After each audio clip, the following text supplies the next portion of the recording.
우리가 이제 복음이라고 하면 교회에서 제일 많이 듣는 이야기이기도 하고, 교회는 늘 복음을 전한다고 이야기를 하는 곳이기도 하지만, 사실 막상 복음이 뭐냐고 물어보면 입에서 뱅뱅뱅뱅 돌아요. 어떻게 설명해야 될지도 모르겠고, 뭐라고 이야기해야 될지도 모르겠고, 물론 이제 여러 가지 훈련을 받으면서 뭐 15분짜리 복음도 전하고, 뭐 사중 뭐 그런 거 있잖아요. 뭐 이런 것도 사형리, 그렇죠. 사형리를 전하기도 하고, 뭐 여러 가지 방법들이 있지만, 사실은 이제 복음을 성경적으로 체계적으로 하나하나 정리하는 것은 굉장히 중요한 일이었습니다.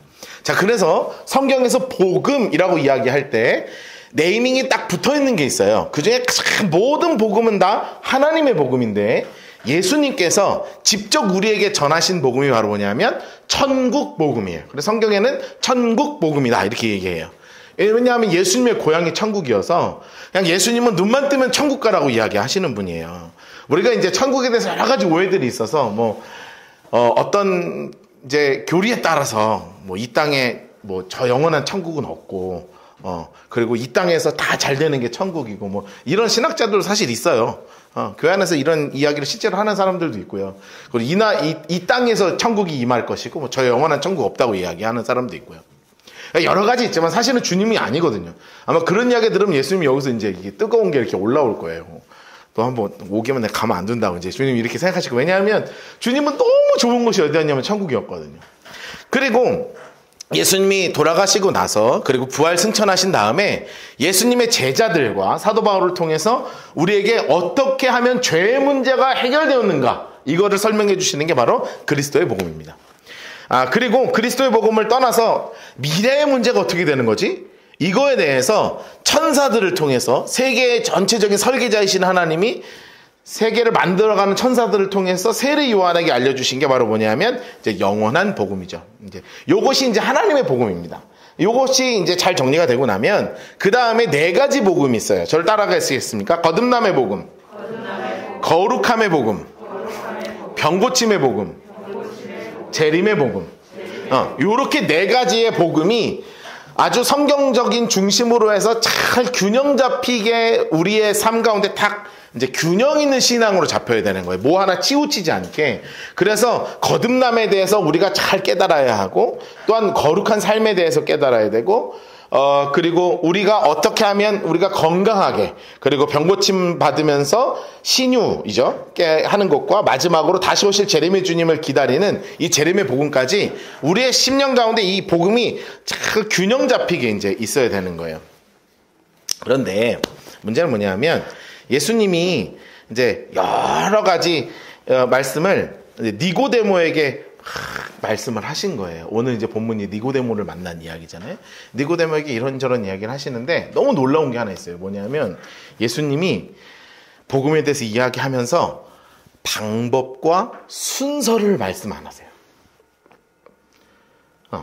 사람이 거듭나야 돼. 그리고 나서 어떤 프로세스가 있어. 그리고 어떤 방법이 있어. 이런 걸 얘기 안 하시는 거예요. 왜냐하면 숙제가 되면, 그리고 부담이 되면 복음이 아니잖아요. 우리는 복음을 뭐라고 이야기하냐면 good news, 기쁜 소식이라고 이야기해요.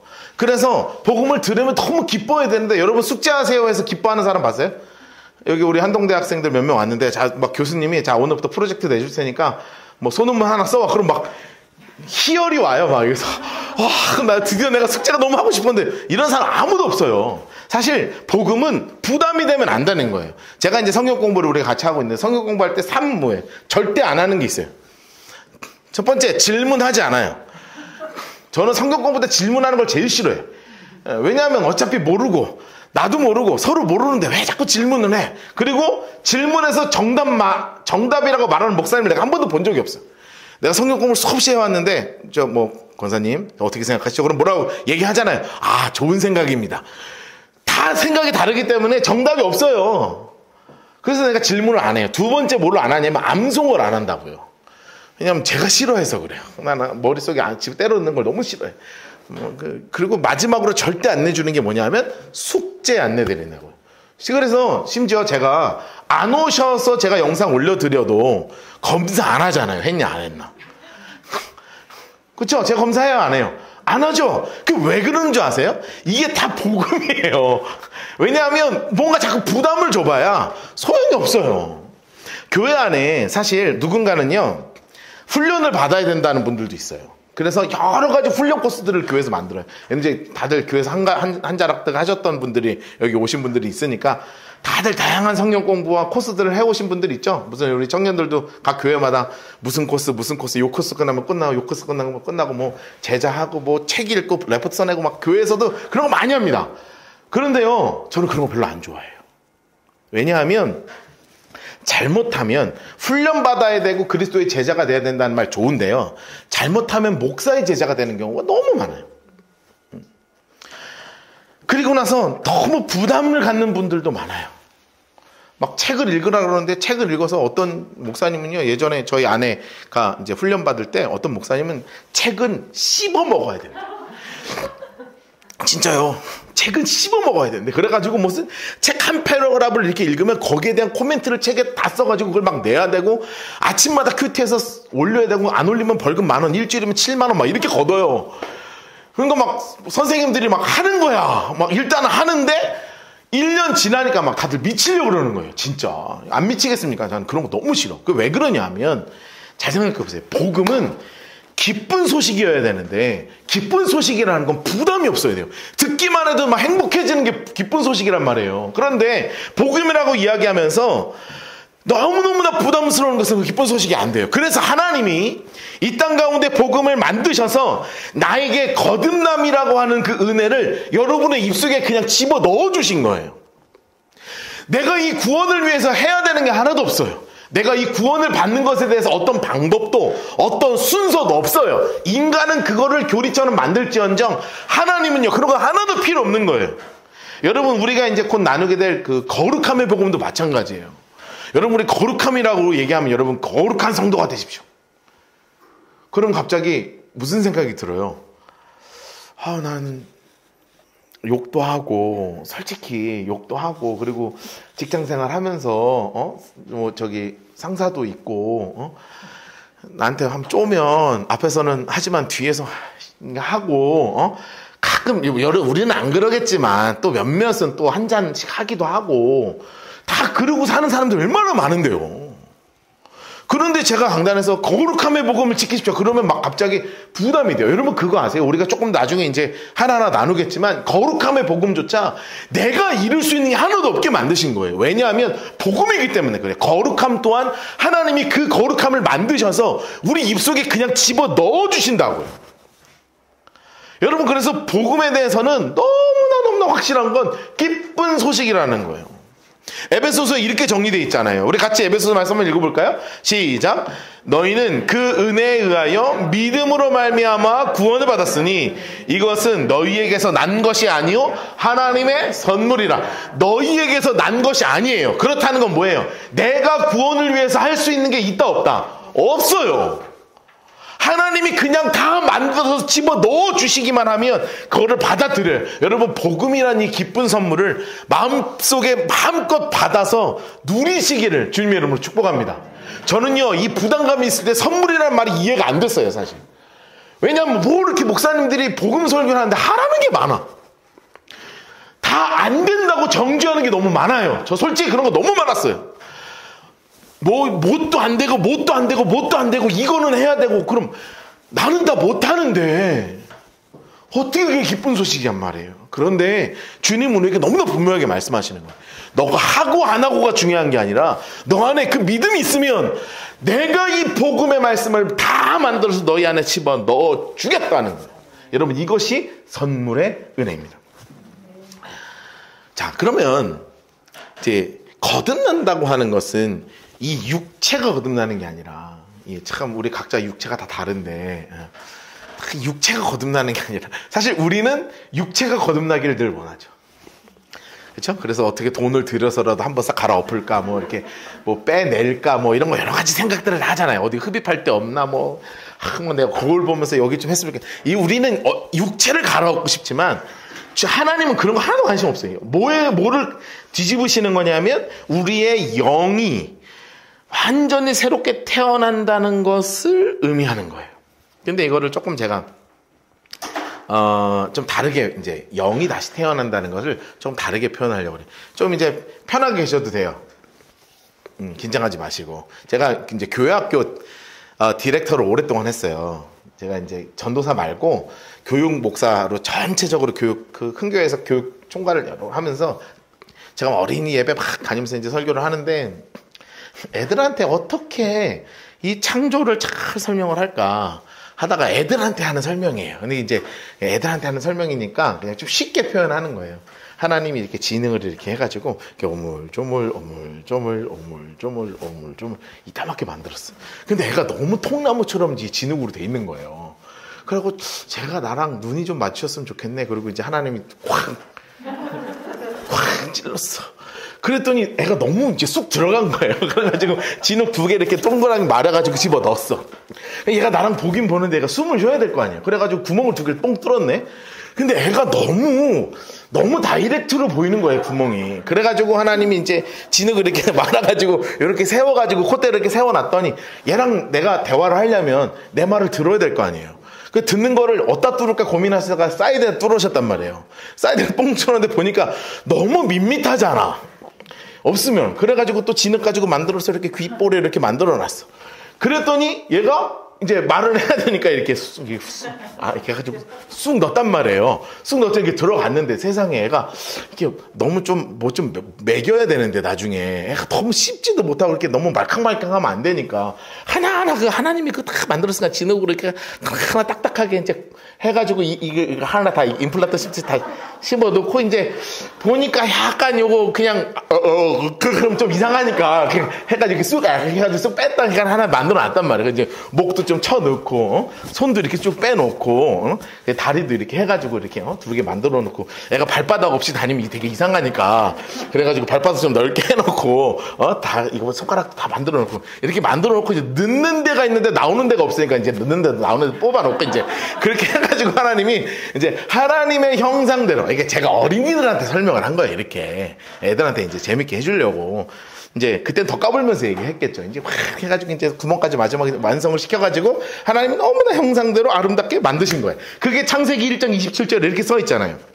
하나님이 자기 형상 곧 하나님의 형상대로 사람을 창조하시되 남자와 여자를 창조하셨어요. 자, 그러면 여기서 강조되는 말이 뭐냐면 하나님의 형상이에요. 하나님의 형상. 그래서 제가 이게 너무 궁금한 거예요. 도대체 하나님의 형상대로 만들었다는 것은 무슨 의미냐. 그래서 제가 어린이들 성일교를 하면서 답을 찾았다는 거예요. 생각해보세요. 시골에 갔어요. 우리 여기서 조금만 나가면 이제 시골이 있잖아요.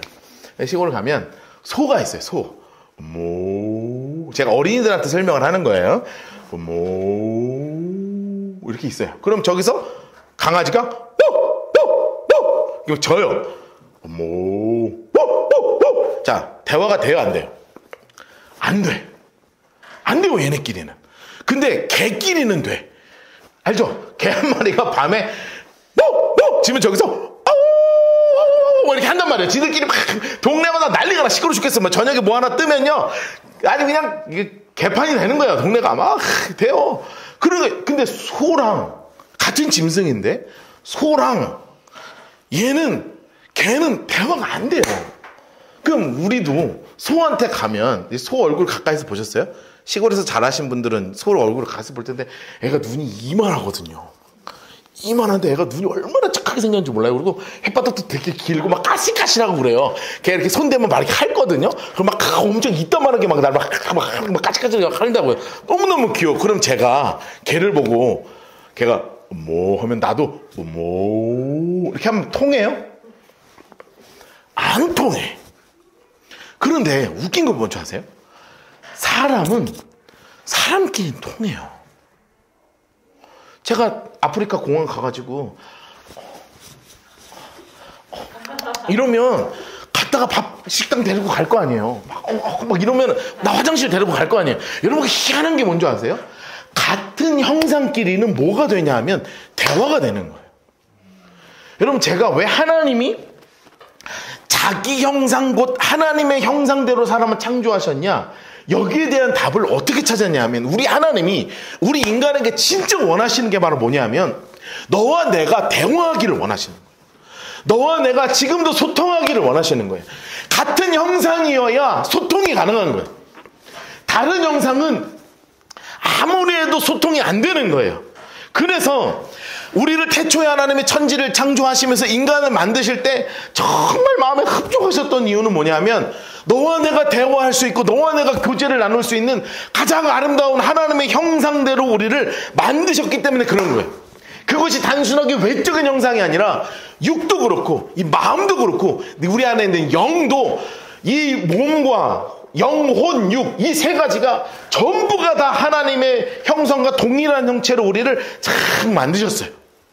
너무나 멋있게 만드셨고 너무나 완벽하게 만들었어요. 그런데 문제가 하나 생겼어요. 사탄이 우리에게 와서 빼앗은 것이 있는데, 우리 안에 있는 이 영이 가지고 있는 하나님의 형상을 앗아가 버리는 거예요. 불순종의 죄, 이 죄가 우리 안에 들어옴으로 인해서 더러운 사단이 우리의 가장 완벽한 하나님의 형상인 우리의 영의 형상을 완전히 뒤집어 엎어버린 거예요. 그래서 놀랍게도 우리 안에 사탄의 형상이 회복되었어요. 사탄 입장에서는 우리가 거듭난 거야. 아주 완벽하게 거듭나 버렸어요. 그러니 하나님의 입장에서는 이 친구들이 거듭나야 되는 존재로, 원래는 나와 유일하게 소통할 수 있어서 에덴 동산에서 아담과 하와가 거리면 하나님이 부르면 대화할 수 있는 존재였다가, 이 안에 사단을 통해서 죄가 들어오므로 하나님의 형상이 완전히 깨지고 사탄의 형상이 회복되면서 이 안에 하나님과 소통할 수 있는 길이 막혀버린 거예요. 그리스도인이 된다는 것, 거듭난다는 것은 바로 이것의 회복을 이야기합니다. 여러분, 우리가 거룩하게 된다는, 우리가 그리스도인이 돼서 거듭난다는 건 지지난주에 말씀을 나눈 것처럼 더 좋은 그리스도인이 되는 것을 원하는 것이 아니에요. 더 나은 인간으로 만드는 것이 아니에요. 죄송한데 교회는 그런 것이 아니에요. 하나님도 여러분을 기대하지 않으세요. 기쁘죠? 하나님도 여러분을 기대하지 않으신다니까요. 너는 원래 그런 인간이어야만 해요. 그러나 하나님이 원하시는 건 내가 더 나은 사람, 더 좋은 그리스도인이 되기를 원하시는 게 아니라, 나와 진짜 같은 형상에 회복되어 주님과 같이 소통하는 존재가 되기를, 주님과 같이 교제하는 영적인 존재가 되기를 원하시는 거예요. 그래서 비록 말도 거칠어, 그리고 행동도 막 와일드하고, 어떻게 보면 저런 게 어떻게 교회를 다니나, 막 교회를 다니는데 왜 저렇게 행동을 하지? 하는 사람들이 있어요. 근데 하나님은요, 괜찮은 거예요. 그런 존재를 위해서도 주님은 십자가를 지신 거예요. 예수님의 십자가는 더 나은 사람을 위해서 지신 게 아니에요. 모든 사람이 구원받기를 원하셨어요. 그래서 그 사람의 캐릭터가 조금 더 와일드하고 거치기도 하고, 어떤 사람은 태어나면서부터 착한 사람도 있어요. 법 없이도 살아요. 막 절대 막 규칙 막 안 지키면 막 몸에서 소름이 돋는 그런 사람도 있어요. 우리는 그런 사람이 예수를 잘 믿는 사람하고 착각하지만 아니라고요. 예수를 잘 믿고 덜 믿고가 없어요. 믿음이 있으면 다 하나님 앞에서 동일한 존재예요. 비록 연약할 수는 있어요. 비록 무너질 수는 있어요. 그러나 하나님은 십자가의 복음 안에 우리를 그런 존재로 거듭나게 해 주신 것입니다. 그래서 하나님의 형상이 회복되면 우리와 하나님의 관계를 이렇게 설정할 수 있는 거예요. 갈라디아서 4장 6절 말씀 이렇게 써 있잖아요. 너희가 아들임으로 하나님을 그의 아들의 영을 우리 마음 가운데 보내사 아빠 아버지라 부르게 하셨느니라. 여러분, 하나님을 아버지라고 부를 수 있는 존재가 세상에 딱 한 명밖에 없었어요. 누구예요? 예수님이에요. 하나님을 아빠, 내 아버지가 하늘에 계십니다라고 말할 수 있는 사람이요, 예수님밖에 없었어요. 그런데 예수님이 십자가를 지심으로 말미암아 우리의 모든 죄의 문제가 다 해결돼서 그것을 믿는 그 순간 우리 안에 주님께서 회복해 주시는 게 뭐냐 하면 아들의 영을 회복해 주시는 거예요. 이게 하나님의 형상의 회복을 의미하는 것입니다. 여러분, 십자가를 여러분 가운데서 믿으면 여러분은 비록 연약하고 부족하고 아직 조금 덜 된 것 같아도요, 여러분은 하나님의 자녀입니다. 하나님은 여러분을 그렇게나 사랑하시는 거예요. 여러분, 이 부담 없는 하나님의 은혜의 복음을 마음속에 마음껏 누리시기를 주님의 이름으로 축복합니다. 자, 그런데 예수님이 이제 니고데모가 예수님을 이렇게 찾아갔거든요. 근데 예수님이 이제 대놓고 뭐라고 말씀하셨냐면 이제 1절도 보니까 왔는데 2절 보니까 예수님께 와서 랍비여 뭐 선생님 대단하세요. 그러니까 3절에 뭐라고 하냐면 진실로 진실로 내게 이르노니 사람이 거듭나지 않으면 하나님 나라를 볼 수 없다. 그러니까 뭐라 그러냐면 너 거듭 안 났어. 야, 이 바리새인 중에 가장 위대한 선생이 왔는데 딱 첫 마디가, 아니 덕담을 하면 지난번에 잠깐 말씀드렸죠. 덕담을 하는 사람은 덕담으로 와야 될 거 아니에요. 인간적으로. 선생님 참 대단하십니다. 이러면 뭐 그런 칭찬 듣기엔 참 부족합니다. 앉아 계신 우리 니고데모 선생님도 대단한 걸 제가 다 알고 있는데 이렇게 말씀하셨는데 우리 예수님이 그냥 철판 딱 깔고 너 천국 못 가. 그러니 얘가 너무 당황해서 거듭난다는 게 다시 태어난다면 내가 엄마 뱃속에 들어갔다 나와요 그러면? 그러니까 서로 이제 덕담으로 시작했다가 이제 한번 붙는 거야 말로. 그럼 나 들어갈까? 뭐 들어가 그럼? 그렇게 얘기하는 거라 니고데모도. 그런 거예요 서로. 지금 약간 감정적으로 약간 갑자기 딱 쓴 거야. 그러니까 주님이 그 다음 대답이 이거예요. 뭐라고 말씀하시냐면 그게 아니야. 뱃속에 들어갔다 나오는 게 아니라 예수께서 대답하실 때 진실로 진실로 두 번 얘기하는 건 진짜거든요. 진짜 너한테 얘기하는데 사람이 물과 성령으로 나지 않으면 하나님의 나라에 들어갈 수 없어. 여러분 제일 먼저 우리 생각해 봐야 되는 게 뭔지 아세요? 사람이 물과 성령으로 나지 아니하면 여기에 어떠한 명령이 들어있어요 없어요? 너는 이 시간 물과 성령으로 거듭날지어다 뭐 이런 거 있어요 없어요?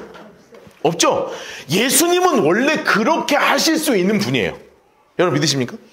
예수님은요 얼마나 위대한 존재냐면 엄청난 풍랑이 오면 잔잔하라 하면 얘네가 멈추는 그런 분이에요. 마귀가요 막 군대 마귀가 사람 안에 들어가 있는데 절로 돼지떼로 들어가 그럼 막 수백 마리 막 들어가는 그런 존재라고요. 예수님이 죽은 사람도 살리세요. 그러니 어마어마한 능력을 가지신 하나님이시니까 명령하실 수 있단 말이에요. 그래서 이렇게 해. 너 지금부터 그럼 구원받아. 라고 하나님이 정확하게 말씀하실 수 있는 분이셔요. 그런데 그 안에 어떠한 명령도 없는 거예요. 사실 니고데모의 삶은 명령에 순종하는 것이 익숙한 삶이었어요. 왜냐하면 그는 바리새인이었거든요. 바리새인이 되기 위해서 3년 동안 율법을 단 하나도 어기면 안 됐어요.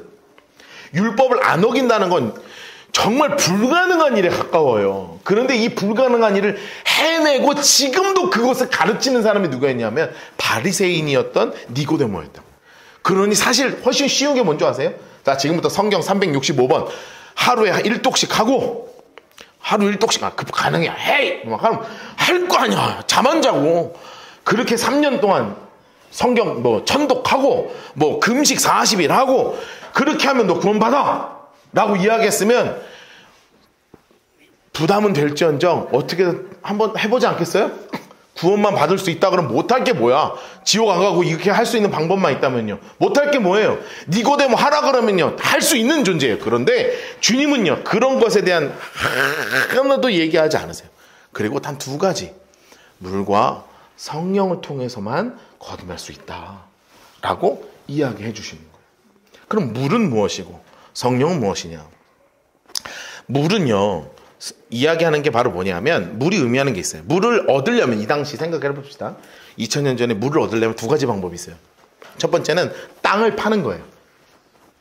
수맥 이렇게 그때 이거 있었나 모르겠지만 하여튼 수맥 이렇게 하는 거 이렇게 해가지고 여기 막 수맥이 이렇게 되면 딱 가서 거기서부터 이제 땅 파기 시작하는 거예요. 이제 야곱도 그렇게 했죠. 계속 야곱의 우물 파잖아요. 계속 우물 파가지고 물이 솟아 나오면 할렐루야 하고 이제 우물 해서 이제 물 떠먹기 사는 거예요. 이 첫 번째 방법. 이건 뭐냐면 내 스스로의 노력을 의미하는 거예요. 그런데 두 번째, 물은 어떻게 나오냐면 솟아나는 물이 있어요. 솟아나는 물이 있어요. 제가 성지순례를 갔을 때 북쪽에 헬몬산이라고 있거든요. 그 헬몬산이 이스라엘 물의 근원 지역이에요. 거기서부터 물이 막 솟아나는데 제가 갔을 때가 우기여가지고요. 물이요 막 꽉 쏟아지는 거예요. 우리 가이드 해주신 목사님도 그런 장면 처음 봤대요. 그렇게 많이 물이 쏟아지는 게 처음 봤어요. 막 물이 막 시원하게 저는 이게 근원이라 그래서 그런 거 생각했어요. 근원이라니까 이런 거 생각해서 약간 옹달샘 생각나시죠? 이게? 물이 이렇게 퐁퐁퐁퐁 이렇게 나가서 쪼르르 흐르는 게 이제 강이 될 거야. 그게 아니라 막 물이요 막 이렇게 호수를 붓는 것처럼 막 확 쏟아지는 거예요. 막 와, 좀 무서울 정도로 쏟아지더라고요. 이게 바로 솟아나는 물이에요. 솟아나는 물. 여러분, 물은요, 솟아나는 물이 바로 하나님의 은혜를 의미하는 거예요. 여러분, 우리가 노력해서 얻을 수 있는 물이 아니라 하나님이 마음껏 솟아나게 하시는 전적인 하나님의 은혜를 의미하는 거거든요. 근데 이 전적인 하나님의 은혜, 이 생명의 은혜가 기록된 것이 무엇이냐? 바로 이 하나님의 말씀인 성경이잖아요. 그래서 이 물은 생명을 의미하는 것이고 전적인 하나님의 은혜를 의미하는 것이고 또한 기록된 말씀인 성경을 의미하는 거예요. 그래서 베드로 사도가 이것에 대해서 분명하게 알고 베드로서 1장 23절에 이렇게 써놨어요. 베드로 사도가 이야기한 이 물에 대해서 한번 읽어봅시다. 시작. 너희가 거듭난 것은 썩어질 씨로 된 것이 아니요 썩지 아니할 씨로 된 것이니 살아있고 항상 있는 하나님의 말씀으로 되었다. 자, 거듭남은 무엇으로 되는 거다? 하나님의 말씀으로만 되는 거예요. 다시요. 거듭남. 이 물은 물과 성령으로. 이 물, 말씀은 바로 무엇을 우리에게 주는 것이냐 하면 거듭남을 우리에게 주는 거예요.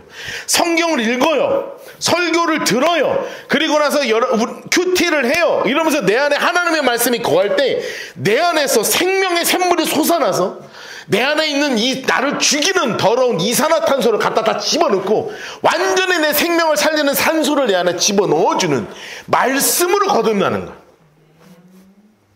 거듭남은 다른 것에 있지 않아요. 아무리 전도에서 데리고 와도 말씀이 그 사람을 살리는 거예요. 여러분, 이것이 거듭남이에요. 그래서 로마서 10장 17절에 이렇게 써 있잖아요. 그러므로 믿음은 들음에서 나며 들음은 그리스도의 말씀으로 말미암았느니라. 여러분, 이 생명의 말씀 가운데 풍성하게 거하시길 주님으로 축복합니다. 여러분, 이 거듭남의 확신, 나의 믿음은 어디서부터 시작되냐? 하나님의 말씀과 가까이 하냐 아니냐에 따라서 완전히 차이가 나는 거예요. 그런데 하나님의 말씀을 많이 읽으면 거듭납니다. 그런데 그 말씀이 정확하게 어떤 말씀이냐 이거예요. 저는 이게 더 중요해요. 조금 더 자세하게 설명할 필요가 있는 거예요. 그게 베드로전서 1장 3절에 써 있어요. 우리 같이 한번 읽어볼까요? 같이 한번 읽겠습니다. 시작.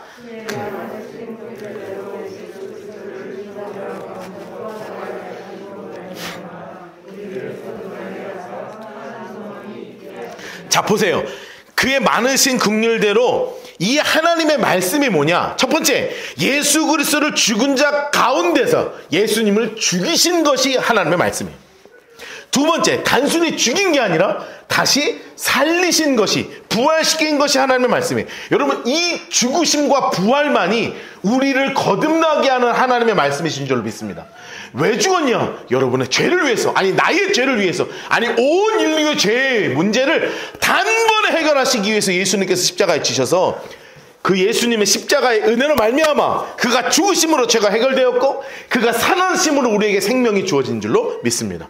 이것이 우리를 거듭나게 하는 말씀이라는 거예요. 그런데 물과 성령으로잖아요. 그렇죠. 그냥 물로 끝나는 게 아니라 물과 성령으로. 그럼 이 물이 나 안에 들어오면 성령이 역사하시는 게 있다는 거 아니에요. 성령이 말씀하시는 게 뭐냐? 요한일서 5장 6절 말씀이에요. 성령이 우리 안에 어떻게 일하시느냐? 같이 읽겠습니다. 시작. 요한일서 5장 6절. 이는 물과 피로. 시작. 없어요? 없어요? 세상에, 내가 그걸 안 넣어놨다니. 제가 읽어드릴게요. 보세요. 이는 물과 피로 임하신 이시니 곧 예수 그리스도라. 물로만 아니요 물과 피로 임하셨고 그 다음에 따라하세요. 증언하는 이는 성령이시니. 다시 한번. 증언하는 이는 성령이시니. 성령은 진리니라. 자, 성령이 무엇 하신다고요? 증언하신대요. 증언. 여러분, 이 말이 뭐냐면 설득하신다는 거예요. 여러분, 저는요 이 이야기가 너무 감사했어요. 하나님이 성령님이 우리를 설득하시는 거예요. 너무 큰 은혜예요. 우리가 그냥 말씀을 읽어요. 말씀을 들어요. 그러면 내 안에 성령님이 우리를 명령해가지고 야, 믿어! 믿어! 자식, 너 오늘 언제까지 죄에 있을 거야? 믿어! 이렇게 하시는 게 아니에요. 우리 안에, 내 살아있는 이 영혼 안에 성령님이 계속 설득해 나가십니다. 믿는 건 이거야. 예수님이 너를 위해서 이렇게 죽었어. 어떻게 보면 되게 답답해요. 그냥 명령하시거나, 아니면 우리 무릎 꿇려가지고 너 지금부터 예수 믿어 하시거나, 뭔가 DNA에 그냥 집어 넣어갖고 그냥 믿음의 DNA가 뭐 있어서 그냥 어쩔 수 없이 믿게 만들어버리거나, 이러면 얼마나 좋아요. 그게 아니라 성령님이 자유의지를 가지고 있는 우리 인간을 설득하시는 거예요. 어떤 메시지로 설득하시냐? 너무나 분명한 거예요. 여러분, 예수가 죽었다는 사실을 모르는 사람이 지구상에 어디 있어요? 예수라는 인간이 십자가에 죽었다는 걸 모르는 사람이 어디 있냔 말이에요. 이거는 다 알아요. 그런데 이 다음부터가 설득이 안 되는 거예요. 너희의 죄를 위해 죽었다는 말은 마음속에 동의가 안 돼요. 자기가 뭔데 나를 위해 죽어? 내가 무슨 큰 그렇게 죽을 죄를 졌다고 나의 죄 때문에 죽어? 여러분, 우리는 믿어지지만 안 믿는 사람에게 이건 전혀 다른 메시지예요. 그런데 복음의 메시지가 예수님이 죽었고 부활하셨고 우리의 죄를 완전히 해결하셨다는 이야기가 우리 안에 들어오면 성령님이 우리 안에 설득하시는 거라고요. 그리고 또 하나 절대로 이해할 수 없는 말이 뭔지 아세요?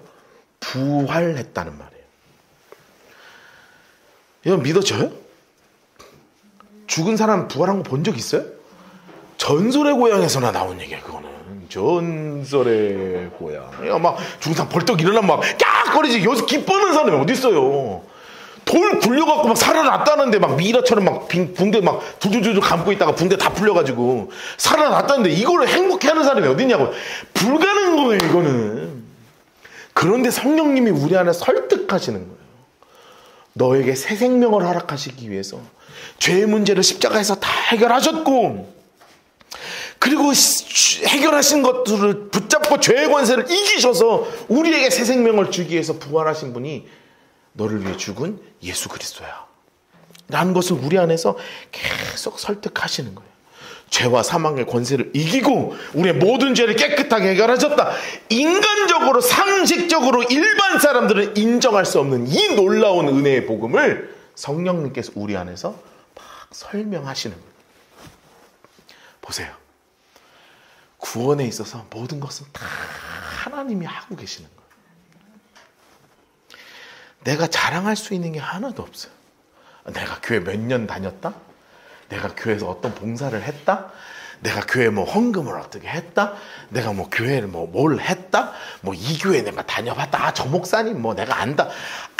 아무짝에 쓸모없이 전적인 하나님의 은혜로 하나님이 다 하셔서 내가 자랑할 수 없이, 내가 믿은 것 같지만 하나님이 끝까지 나를 붙잡고 설득하셔서 이 구원의 길로 우리를 함께 가게 인도해 주신 것이 바로 전적인 하나님의 구원의 은혜입니다. 그래서 우리는 이렇게 고백해야 돼요. 고린도전서 15장 10절 말씀에 이렇게 고백할 수밖에 없어요. 그러나 내가 나 된 것은 하나님의 은혜로 된 것이니 내게 주신 그 은혜가 헛되지 아니하여 내가 모든 사도보다 더 많이 수고하였지만 내가 한 것이 아니로 오직 나와 함께 하신 하나님의 은혜로다. 내가 나 된 것은 하나님의 은혜입니다. 여러분, 구원은 이처럼 전적인 하나님의 은혜입니다. 내가 무엇인가를 해야만 한다면 엄청난 부담이겠지만 하나님이 내가 할 수 있는 것이 하나도 없어도 주님 앞에 나아가 믿음으로 고백하고 믿음으로 반응하면 주님이 우리 붙잡으셔서 저 영원한 천국에서 주님과 소통할 수 있는, 주님과 지금도 대화할 수 있는, 주님의 음성을 듣고 깨닫고 주님께 기도하고 찬양하고 예배드릴 수 있는 진짜 영이 거듭난 존재로 우리를 만들어 주신 줄로 믿습니다. 여러분, 이 구원의 은혜, 이 거듭남의 은혜를 마음껏 누리고 우리의 믿음의 방향을 우리 살아계시는 주님께로 온전하게 향하는 진짜 주님이 기뻐하시는 우리 모든 성도들 되기를 주님의 이름으로 축복합니다. 우리 시간 함께 찬양합시다.